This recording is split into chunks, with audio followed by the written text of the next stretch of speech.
Staying safe and holding up. There's no handbook for responding to the spread of COVID-19. Many of us are trying to do everything we can to stay safe while still feeling like we can answer questions about how we're holding up with at least a tentative, "Fine, thanks." Staying safe involves doing what we can to reduce the chance we'll fall ill from COVID-19. There's no confusion about the basics, things like washing our hands and avoiding close contact with people who are sick. But when we go beyond the basics, messaging about the COVID-19 virus and how to avoid it has often lacked clarity. At times, this lack of clarity stems from malevolent human agency. Unfortunately, there are people out there who are deliberately trying to make us believe things about COVID-19 that aren't true. Some of these people are trolls. Others are simply pursuing personal interests over the public good. Sometimes, confusion about COVID-19 is the product of ideas advanced by individuals or groups with differing objectives. There is historical precedent for this kind of conflict. In 1918, for example, when the Spanish flu was raging, local authorities in some of the European countries hit hardest by World War I refused to release accurate death counts and promoted unrealistically optimistic timelines for the virus's disappearance. Keen to prevent social unrest among communities still reeling from the traumas of years of fighting, they consistently downplayed the seriousness of the crisis. In the process, they likely undermined the epidemiologists who were urging men to stop spitting in the street, warning preachers against delivering long sermons, and encouraging everyone to wash their hands. Some of the confusion we are experiencing today with COVID-19 results from a lack of alignment in the messaging coming from political leaders anxious to stimulate more economic activity and the public health officials charged with keeping us safe. Another source of confusion about COVID-19 is that the recommendations coming from scientists working in public health change. Think about the guidance on wearing masks. In the early days of the COVID-19 pandemic, most of us were told not to wear masks unless we were sick. Weeks later, the recommendation changed, and we were all encouraged and often required to wear masks in enclosed public spaces. In this shift in recommendations, some people see evidence that scientists, and even science itself, is untrustworthy. But shifts like these actually constitute evidence science is working. That's because scientists are constantly learning new facts about the COVID-19 virus and updating their recommendations based on these new facts. So while it's unlikely you'll ever hear epidemiologists encouraging doctors to start high-fiving their sickest patients or telling us all to quit washing our hands, you should expect to hear tweaks to existing recommendations as new data comes in. For example, the details of social distancing requirements seem likely to change based on our increasingly sophisticated understanding of how transmission works. Evidence is emerging that both the likelihood and severity of COVID-19 infections depend on how much of the virus people have been exposed to. But how do we know who to listen to? How do we tell good data from bad data, real news from fake news?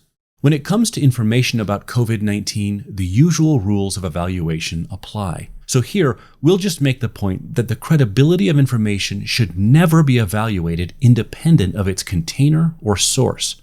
Whenever you read or watch things about COVID-19, you should find out who's behind them and make a judgment about the quality and relevance of that individual's or organization's credentials. If you fail to do this and end up acting on something you learned from an anonymous doctor on YouTube, you are taking an incredibly big risk. The smart thing here is to play the percentages, which means sticking to credible sources and tuning out the noise. If staying safe during the pandemic depends mostly on what we do, how we hold up is related in large part to what we feel. Now, we're not psychologists, so we'll limit ourselves to a general statement with which we're pretty sure any psychologist would agree. Finding equilibrium in the midst of massive disruption requires us to tolerate considerable uncertainty, except there's a lot we don't know, and where necessary, reconcile ourselves to some hard truths. Doing all these things is rarely easy, and the desire for simpler and more predictable narratives is often intense. Fake news stories and conspiracy theories can satisfy this desire for some. Stories of unscrupulous billionaires intentionally making us all sick so they can sell us a cure, and authoritarian governments exploiting vulnerabilities in 5G networks to scare us into surrendering our freedoms aren't exactly feel-good stories. But underlying these and similar stories is a belief that we are in this COVID-19 mess because individuals have done bad things. And while bringing the guilty individuals to justice wouldn't fix everything, blaming the pandemic on human actions at least provides a story people can understand and allows them to forget about the brutal, unjust, and seemingly random logic of infectious disease. The conversion of what is fundamentally a story of evolutionary biology into a human melodrama obscures the reality of what the writer Alain de Botton has described as humanity's underlying condition: a chronic susceptibility to being exterminated at any time by a virus or other agent of sudden random violence. De Botton wrote these words in reference to Albert Camus' The Plague. Set in 1947, the novel describes how inhabitants of the Algerian town of Oran react to an outbreak of the bubonic plague. At first, they find it hard to accept that people living in a cosmopolitan modern city, people who talk on phones and travel by plane, are dying from a medieval disease.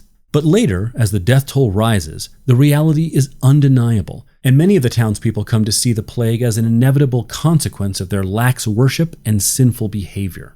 An exception is Camus' protagonist, Dr. Rieux, who, while the plague is killing hundreds of people a week, remains undistracted by thoughts of what it all signifies. For Dr. Rieux, there is no deep meaning in human suffering, nor any moral logic in its distribution. Suffering is simply a fact of life, and no one on earth is immune to it. As we conclude this video series, we return to where we started and acknowledge once again how disruptive the spread of COVID-19 has proved. People have stopped going to movies, concerts, and restaurants, have missed graduations, weddings, and funerals, have seen drops in income and lost jobs, have fallen ill and struggled to recover, and have died or mourned the death of others. But let us be clear, this pandemic does not represent an existential threat to humanity. While we don't yet know how many people will die from COVID-19, we can be confident that the final death toll won't approach that of the Spanish flu. We also know that compared to other zoonotic illnesses, the symptoms of COVID-19 are often quite mild. Relatively few of the people who are infected with COVID-19 will require hospitalization, and most will make full recoveries. The COVID-19 story we are in the process of writing offers other reasons for hope. We have seen church groups sewing masks for local healthcare workers, teachers finding creative ways to stay connected with students, businesses pivoting to the manufacture of much-needed medical equipment, and young people shopping for elderly or high-risk neighbors. We've read stories of real-life versions of Dr. Rieux, doctors and nurses who at significant personal risk work without break for weeks on end. As we observe the quiet heroism of healthcare workers, grocery store clerks, agricultural laborers, and others, we'll be more likely to look at the world in all its imposing complexity and not feel driven to seek refuge in simple stories of imagined human villainy or grasp for a certainty that doesn't exist. The Spanish flu of 1918 killed a staggering 50 million people worldwide. But even so, by the spring of 1919, people everywhere were doing normal things, even flocking back to sports stadiums where they stood cheering with thousands of other fans. While the details of our COVID-19 recovery story remain unclear, there's every reason to believe we too will get back to doing normal things. We will once again host neighbors at summer barbecues, argue with extended family at holiday meals, and catch up with friends over coffee, and it will all feel totally unremarkable. That's when we'll know our present reality has become our history.